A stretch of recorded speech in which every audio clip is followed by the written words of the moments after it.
Halo sahabat Tanya Nurse, balik lagi sama aku Rizka dan juga Nurse Almira Istiqomah yang udah siap jawabin pertanyaan dari sahabat Tanya Nurse seputar kesehatan dan parenting anak. Oke, tanpa berlama-lama lagi kita langsung aja masuk ke pertanyaan pertama ya. Nurse, Ade mamnya kan maunya pegang sendok sendiri, jadi setiap makan pasti cemong nih wajah sama badannya.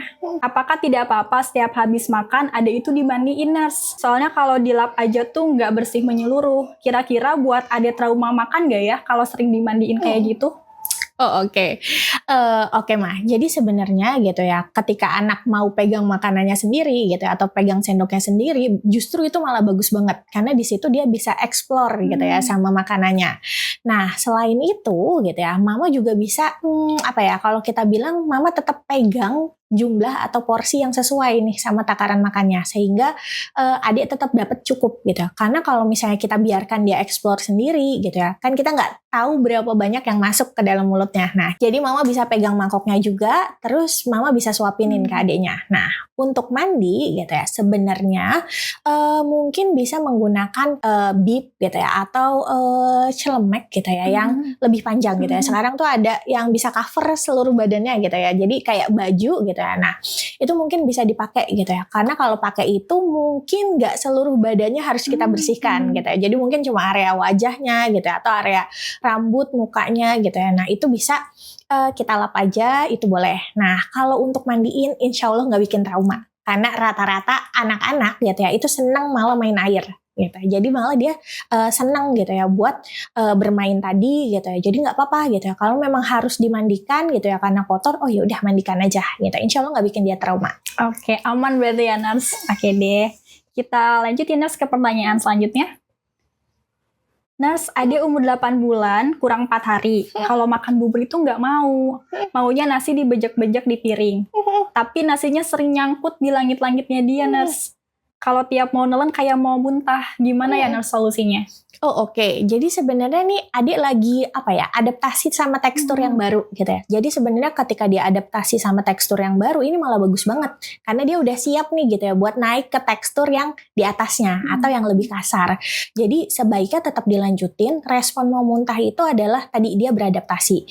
Kalau memang memungkinkan mungkin bisa buat lebih lembut gitu ya. Misalnya nasi tim boleh gitu ya. Atau misalnya bubur gitu ya. Tapi yang airnya nggak terlalu banyak. Jadi nggak terlalu cair jatuhnya gitu. Nah, mungkin itu bisa membantu gitu. Terus kemudian untuk lauknya bisa dicincang halus gitu buat di awalnya. Jadi akhirnya nggak terlalu kasar banget dan adik bisa nelen gitu. Jadi untuk tekstur yang baru ini dia butuh adaptasi dan kalau memang udah mau nggak apa-apa dilanjutin. Oke, sip. Makasih ya Nurse. Kita lanjut lagi. Nurse, bayi usia 11 bulan udah boleh makan nasi biasa seperti yang kita makan gak ya? Anak saya tekstur cincang kasar sering lepeh. Giliran saya coba nasi biasa dan lauk ikan goreng dia lahap. Apa boleh Nurse kayak gitu? Oh oke, boleh banget ya Maya. Jadi malah justru itu anak udah siap sama menu keluarga gitu ya. Jadi kita nggak perlu repot-repot lagi nih misah sendiri gitu ya. Masak dulu gitu ya, buburnya dipisah, lauknya dipisah. Nah justru sekarang anak malah berarti udah siap gitu ya sama makanan keluarga tadi. Mungkin bisa buat nasinya lebih lembut gitu ya. Terus tadi kalau misalnya dia udah siap sama ikan kan juga cukup lembut gitu ya. Kasih aja nggak apa-apa gitu ya. Mungkin kalau untuk kayak ayam, daging bisa cincang kasar dulu boleh gitu ya. Atau potong kecil-kecil gitu ya. Atau pastikan pas masak itu empuk gitu ya. Jadi akhirnya bisa langsung dimakan. Jadi tekstur yang sekarang udah bisa kayak keluarga gitu ya. Malah justru memudahkan kita. Nggak perlu pisah-pisah lagi. Nggak perlu masak sendiri gitu ya. Samain aja barengin gitu ya. Tapi perlu diperhatikan gula garamnya gitu ya. Jadi gula garamnya mungkin dipisah gitu ya. Atau ambil dulu sisihin buat adik gitu ya. Misalnya sayurnya gitu ya. Atau ikannya baru nanti ditambahin gula garamnya buat keluarga yang lain gitu. Oke, justru bagus ya Nurse ya kalau kayak gitu. Oke, sip deh Nurse. Lanjut ya Nurse. Nurse, apakah pakai chopper itu bagus untuk menghaluskan MPASI? Oh oke. Jadi sebenarnya chopper ini membantu banget ya Mah gitu ya. Itu boleh digunakan gitu ya. Tapi yang perlu jadi catatan, kita nggak boleh nambahin air lagi nih di dalamnya. Karena kalau kita tambahin air lagi itu malah jadi teksturnya makin cair gitu. Nah, si chopper ini juga bisa membantu kayak misalnya tekstur daging gitu ya. Dia kan terlalu kasar nih gitu atau beberapa ibu gitu ya, kalau coba ulek saring tuh ketinggalan gitu ya si serat-seratnya tadi di saringannya. Nah, mungkin di chopper tadi bisa membantu. Jadi lebih halus gitu ya, terus adik lebih mudah gitu. Jadi boleh sebenarnya menggunakan chopper, tapi pastikan nggak ditambahin air. Oke, noted ya Nurse, saya jangan ditambahin air ya. Oke Nurse, kita lanjut. Nurse, MPASI yang akan disimpan di chiller, apa harus ditunggu dingin dulu Nurse? Oke, jadi sebenarnya memang baiknya kita tunggu dingin dulu nih gitu ya. Atau kalau misalnya mamah pasteurisasi gitu ya, itu justru dalam keadaan panas gitu ya, selesai dikukus kita tutup itu langsung simpan ke chiller gitu. Jadi sebenarnya nggak usah nunggu dingin gitu ya, itu nggak apa-apa. Tapi kalau misalnya mama nggak pasteurisasi makanannya gitu ya, biasanya ada lewat proses ulek saring tadi gitu, biasanya dia udah lebih dingin gitu. Jadi nggak perlu kita tungguin lagi, biasanya udah lebih bisa langsung kita simpan gitu ya ke dalam chiller. Nah, tapi saran saya baiknya dipasteurisasi nih mah gitu ya, karena kita nggak tahu selama proses ulek saring tadi gitu ya, mungkin sendoknya, mungkin saringannya gitu ya. Nah, mungkin ada kontaminasi bakteri di situ, jadi lebih aman kita lakukan pasteurisasi gitu. Jadi nanti setelah dipasteurisasi, ditutup, langsung masukin chiller. Nah, kalau mau diberikan ke anak dalam keadaan dingin, itu boleh gitu. Jadi akhirnya nggak perlu kita kukus lagi nih gitu, atau nggak perlu kita hangatkan lagi, itu bisa. Terutama pada anak yang lagi tumbuh gigi gitu. Biasanya dia lebih seneng nih makanan yang dingin gitu. Jadi baiknya pasteurisasi dulu. Oke Nurse, udah lengkap banget ya. Kasih ya Nurse. Kita lanjut lagi. Nurse, kalau Dede minum ASI dingin, apakah bikin Dedenya jadi batuk ya Nurse? Oke.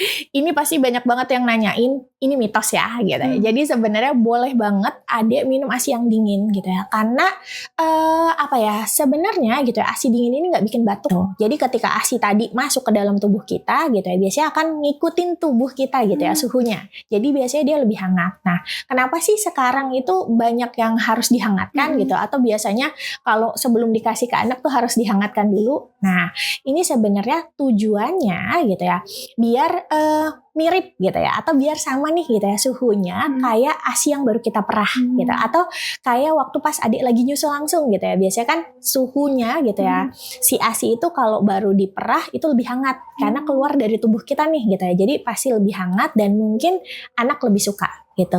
Tapi nggak menutup kemungkinan anak juga suka yang dingin gitu. Jadi kalau anak suka yang dingin, mau dicobain dulu boleh gitu.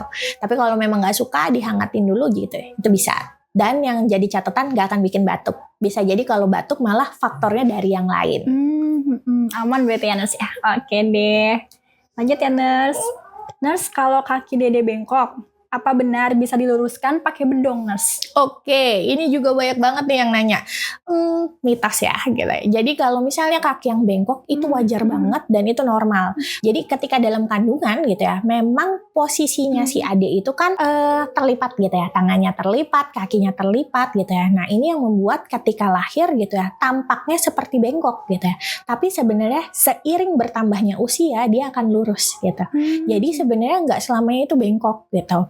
Dan di bedong tadi gitu ya, malah justru nggak direkomendasikan. Karena kalau di bedong gitu, apalagi pasti kita khawatir kan gitu ya, si bengkok tadi kakinya gitu, akhirnya di bedong sampai kenceng gitu ya, sampai ketat. Nah, biasanya ini malah buat anak nggak nyaman gitu ya, malah justru kita memaksakan posisi tadi gitu, dan ini bisa berisiko dislokasi gitu ya, atau lepasnya sendi di pinggulnya si adik gitu ya, karena kita terlalu paksakan nih gitu ya.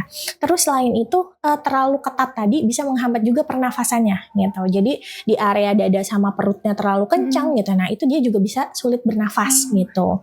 Jadi sebenarnya seiring bertambahnya usia itu akan balik lagi seperti semula. Nah, tujuan di bedong ini sebenarnya untuk gitu ya, memberi kehangatan, kenyamanan gitu. Jadi nggak harus kenceng gitu ya. Ikut posturnya si adik aja gitu. Itu sebenarnya udah cukup gitu. Dan kalaupun nggak di bedong itu nggak apa-apa. Oh, aman ya Nurse ya? Betul. Gitu. Sip, udah lengkap banget ya jawaban dari Nurse Almira. Sip, kita lanjut ya Nurse. Nurse, gimana ya tips cara bersihin lidah bayi, tapi lidahnya nggak mau dikeluarin Nurse? Oke, pasti ini kesulitan banyak ibu ya gitu ya buat bersihin lidah bayi ini. Nah, jadi bersihin lidah bayi ini memang harus dilakukan nih gitu ya. Baiknya dilakukan 1-2 kali dalam sehari gitu ya. Tujuannya pertama kita mau bersihin sisa-sisa ASI gitu ya, atau sisa-sisa susu di dalam mulutnya. Nah, caranya sebenarnya bisa menggunakan kasa steril boleh gitu ya, atau kain bersih gitu ya, lap bersih boleh gitu ya, dicampurkan sama air hangat gitu ya. Nah, air hangatnya nanti diperas gitu ya, terus bisa kita lilitkan nih gitu ya di kelingking kita. Nah, setelah dililitkan di kelingking kita, coba untuk masukinnya jangan langsung dari depan. Biasanya kalau langsung dari depan dia nggak mau nih gitu ya buat buka mulutnya. Coba dari samping gitu ya. Jadi dari samping bibirnya gitu ya, kita masukin, baru nanti kita gerak ke tengah. Nah, baru di situ kita bersihin pelan-pelan. Nah, baiknya nggak terlalu kencang gitu ya. Terus habis itu jangan terlalu dalam, karena biasanya ada refleks mau muntah dia nih gitu ya kalau terlalu dalam gitu ya. Jadi tetap bersihkan lembut aja gitu ya. Selama itu dilakukan rutin, biasanya akan mengurangi nih gitu ya sisa-sisa ASI tadi gitu ya, dan lama-kelamaan akan bersih. Dan nggak harus lidahnya dia yang melet gitu ya. Jadi karena kan kita nggak bisa perintahin nih gitu ya, si adik melet deh gitu ya. Jadi kan ini susah nih gitu ya. Jadi kita yang usahain tadi gitu ya, lewat kasanya yang dimasukin, lewat pakai jari kelingking kita gitu ya, itu bisa gitu. Nanti dibersihin perlahan gitu ya, itu boleh. Dan ini memang baiknya rutin, karena risikonya kalau kita biarkan menumpuk gitu ya, itu khawatir adanya infeksi jamur gitu. Oke, sip Nurse. Kita lanjut ya Nurse. Nurse, kenapa ya kalau saya habis pumping, ASI-nya itu makin berkurang Nurse? Oh oke. Jadi biasanya ini hal yang wajar. Nah ini apa ya, kalau kita bilang sesuai sama irama sirkadian tubuh gitu ya. Jadi memang ketika malam hari irama sirkadian ini adalah waktu-waktu gitu ya, di mana hormon gitu ya, hormon tubuh itu keluar, dan salah satu hormon yang berfungsi di sini gitu ya, atau berperan di sini itu prolaktin gitu ya, atau hormon yang memproduksi ASI. Nah, hormon prolaktin ini memang paling banyak di malam hari gitu ya, sama dini hari. Ketika pagi sampai sore gitu ya, biasanya mulai berkurang nih gitu. Jadi memang wajar ketika kita pumping makin sore gitu ya, makin siang gitu ya, itu berkurang gitu. Karena tadi irama sirkadian tadi gitu ya, di mana prolaktin memang banyak di malam hari. Selain itu faktor lain bisa juga gitu ya. Misalnya pengosongan payudaranya gitu ya, atau bisa juga gimana DBF-nya, gimana pumpingnya, rutin atau enggak gitu ya. Biasanya berpengaruh di situ. Selain itu, faktor dari kelelahan gitu ya, terus stres gitu ya, terus bisa juga asupan kita gitu ya. Jadi itu bisa berpengaruh di situ. Nah, ditambah gitu ya, ketika pagi sampai ke sore itu kan pasti aktivitas kita lebih padat gitu ya. Buat ibu bekerja, udah mulai kerja nih gitu ya. Ibu di rumah pun gitu ya, nggak kalah padat gitu ya. Ngurus rumah juga gitu ya, bersih-bersih, ngurus adik gitu ya. Jadi biasanya kelelahan tadi cukup tinggi gitu ya, atau bahkan buru-buru jadinya gitu ya, pas nenenin adik mintanya cepet-cepet gitu ya, atau banyak kegiatan yang harus dilakukan gitu ya, jadi akhirnya tadi mundur waktu pumpingnya gitu ya, nggak relax waktu pumpingnya gitu, atau waktu DBF-nya juga berkurang. Nah ini yang bikin hasil produksi ASI-nya jadi lebih sedikit gitu. Jadi baiknya memang tetap rutin gitu ya, untuk ngosongin payudaranya. Di rumah bisa DBF gitu ya, di kantor pastiin pumpingnya rutin gitu ya. Insya Allah akan dapat tetap cukup memenuhi gitu ya buat adik. Oke Nurse, lanjut ya Nurse. Nurse mau nanya, kira-kira bayi 4 bulan kalau minum 1 tegukan diperkirakan berapa mili ya Nurse? Soalnya kalau DBF anakku itu bisa sampai 1 jaman sampai ngantuk. Mungkin kalau dihitung dari tegukannya bisa dikira-kira nggak ya Nurse, bayinya minum berapa mili? Oh oke. Jadi memang perkiraannya gitu ya, memang ini banyak kita sering nanya nih gitu ya, berapa banyak sih gitu yang masuk, apalagi kalau DBF gitu ya, karena kan nggak ketahuan nih gitu ya berapa banyak yang masuk. Biasanya perkiraan itu sekitar 0,5 mili sampai 3 mili gitu ya, 1 teguknya. Nah tapi ini beda-beda juga tiap anak, ini kan hanya perkiraan gitu. Nah biasanya tergantung sama usianya, gimana si adik ini ngosongin payudaranya, dia lagi mengalami fase growth spurt atau enggak gitu ya, atau bisa juga si adik ini gimana gitu ya, posisi sama pelekatannya gitu ya. Jadi ini tuh berpengaruh banget gitu.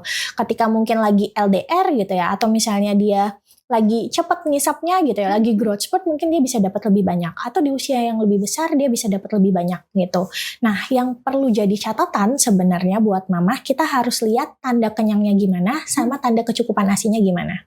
Nah untuk mama yang DBF gitu ya, atau yang full DBF, biasanya kita bisa lihat gitu ya, tanda kenyangnya itu pertama gitu ya, adik akan ngelepasin sendiri payudaranya mama gitu. Terus dia kenyang gitu ya, dengan tanda dia tidur atau tenang gitu ya, atau nggak rewel. Nah, minta nenen lagi, minta DBF lagi sekitar 1-3 jam.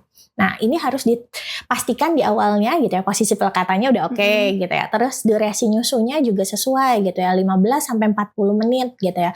Nah, ketika itu udah sesuai berarti adik kenyang nih gitu. Nah, kita lihat lagi tanda kecukupan ASI-nya gimana. Tanda kecukupan ASI itu bisa terlihat dari pipisnya gitu ya. Pipisnya minimal 6 kali sehari gitu.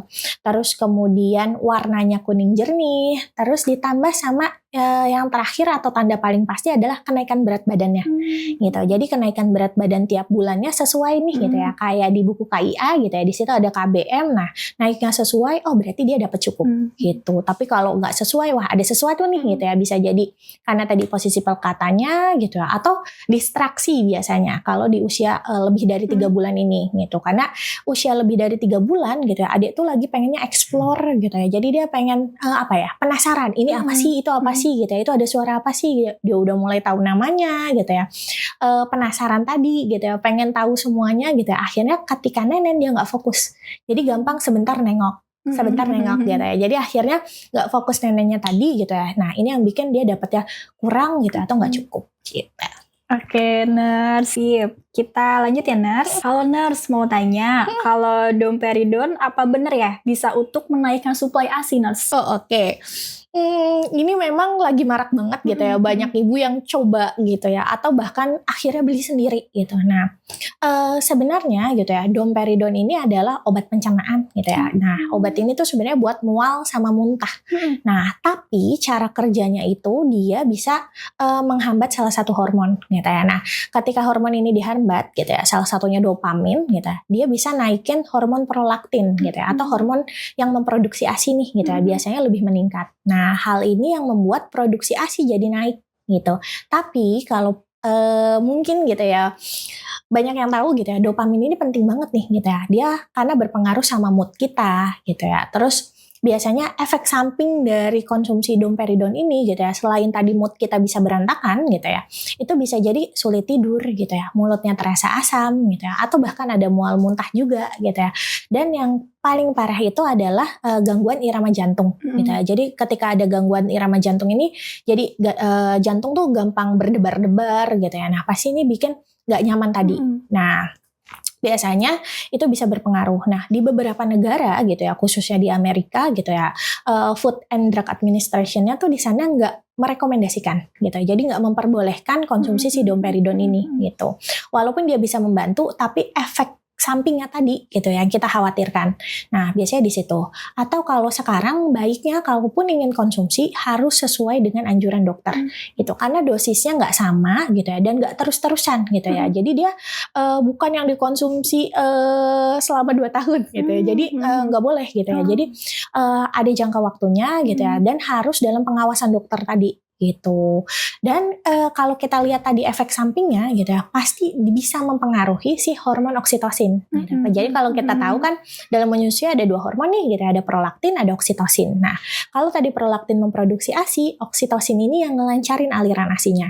Ketika tadi mood kita berantakan gitu ya, kita susah tidur, kelelahan gitu ya, pasti oksitosinnya nggak lancar gitu. Karena oksitosin ini kerjanya ketika mamanya happy, mamanya relax. Nah, jadi akhirnya justru malah si malakama gitu ya. Kita mau konsumsi si domperidone ini biar produksi ASInya banyak gitu ya. Tapi ternyata oksitosinnya berantakan gitu ya. Jadi produksi ASInya juga bisa jadi berkurang gitu ya. Jadi sebenarnya mungkin yang aman itu kita coba yang alaminya aja gitu ya. Rutin pengosongan payudaranya, jaga asupannya, istirahatnya diperhatikan gitu ya. Biasanya itu lebih aman dibandingkan konsumsi domperidone ini. Oke, berarti emang harus lebih bijak lagi gitu ya, Nurse ya, dalam mengkonsumsi obat gitu ya. Betul. Oke, Nurse. Sip, kita lanjut ya, Nurse. Nurse mau nanya, kalau pumping pakai handsfree terus sambil wudhu, sah aja kan ya, Nurse? Oke. Sebenarnya sah aja mah gitu ya, karena kan selama kalau kita bilang nggak membatalkan wudhu gitu ya, hal-hal yang membatalkan wudhu mungkin diperhatikan gitu ya, misalnya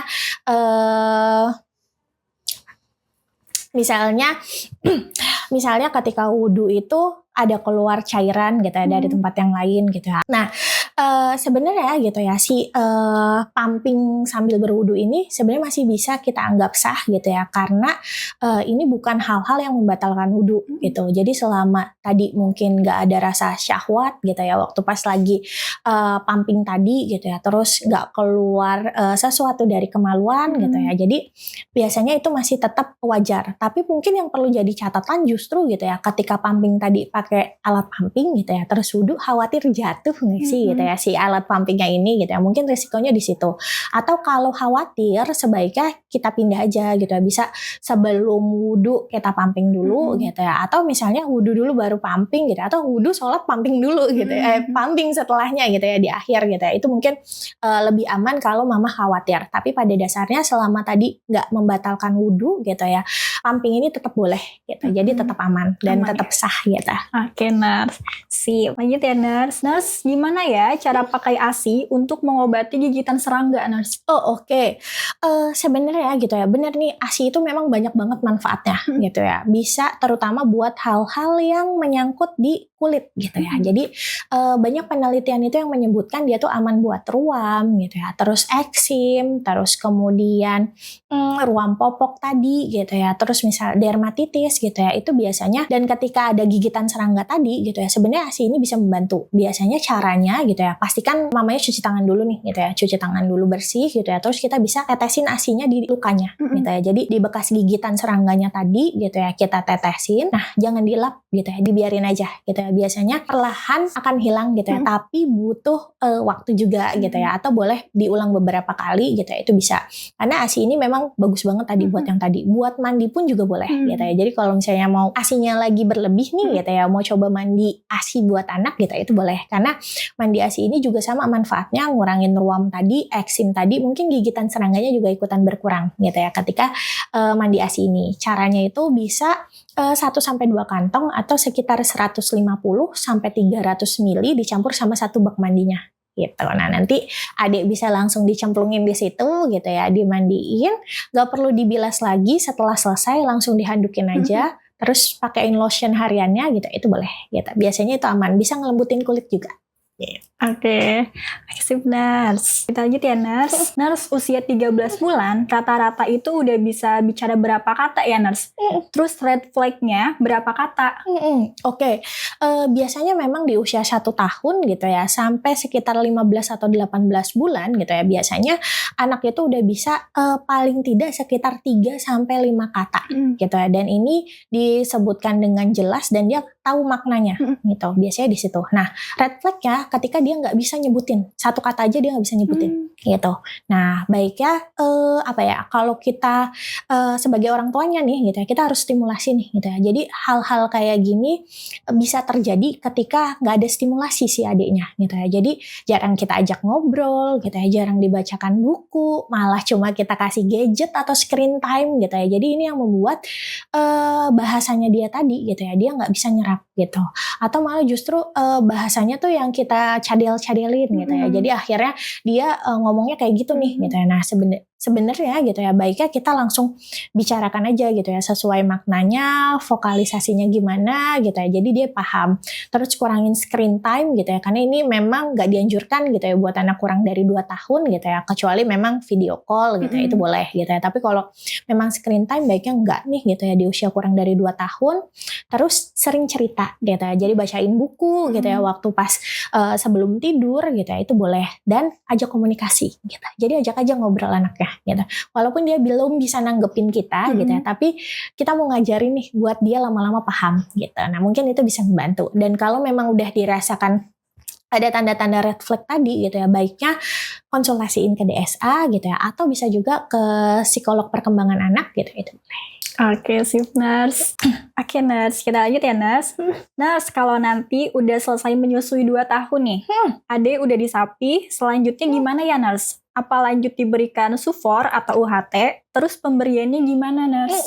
Oke, baik. Jadi sebenarnya kalau rekomendasi dari CDC, IDAI, AAP gitu ya, memang usia 1 tahun ke atas ketika ASI sudah tidak memenuhi gitu ya, itu sebenarnya nggak perlu kita berikan susu formula lagi gitu. Jadi susu formula itu udah nggak dianjurkan di 1 tahun ke atas. Nah, ketika tadi sudah tidak mencukupi, di 1 tahun ke atas ini boleh diberikan UHT. Nah, UHT bisa diberikan sekitar 1-2 kali aja dalam sehari gitu ya, itu cukup. Nah, untuk usia 2 tahun ke atas gitu ya, kalaupun memang tadi ASI-nya sudah tidak mencukupi gitu ya, itu sebenarnya nggak diberikan lagi nggak apa-apa. Selama kita bisa memenuhi kebutuhannya lewat makanannya gitu. Jadi misalnya boleh kayak kita bisa berikan keju mungkin, yogurt gitu ya, atau bisa juga dari makanan lain, protein hewani gitu ya, biasanya ada kandungan kalsiumnya di situ. Jadi sebenarnya aman selama kita bisa memenuhi dari makanannya tadi, nggak harus minum UHT tadi gitu, itu bisa. Kalau masih khawatir dan pengen diberikan UHT tadi boleh, tapi tetap nggak berlebihan karena harapan kita dia kenyang sama makan nih gitu ya sekarang. Terus lewat makanannya ini semua nutrisinya terpenuhi. Oke, berarti utamakan dulu makanannya ya, Nurse ya? Betul gitu. Oke, sip, Nurse. Oke, Nurse, kita tadi udah masuk ke pertanyaan terakhir nih, Nurse, untuk episode kali ini. Makasih banyak ya, Nurse Al, udah jawabin pertanyaan-pertanyaan dari sahabat Tanya Nurse seputar kesehatan dan parenting anak dengan lengkap, dikasih juga tips-tips praktisnya dan juga sesuai sama rujukan medis gitu ya, Nurse ya. Oke, buat sahabat Tanya Nurse lain yang punya pertanyaan, bisa langsung tulis aja di kolom komentar atau kirim ke DM Instagram kita di @tanyanurse ya. Dan jangan lupa juga untuk like, comment, share, dan subscribe channel Tanya Nurse ini biar semakin banyak orang tua yang teredukasi dan bisa merawat anaknya dengan lebih optimal. Sampai jumpa di episode Ngobrol Santai bareng Nurse berikutnya.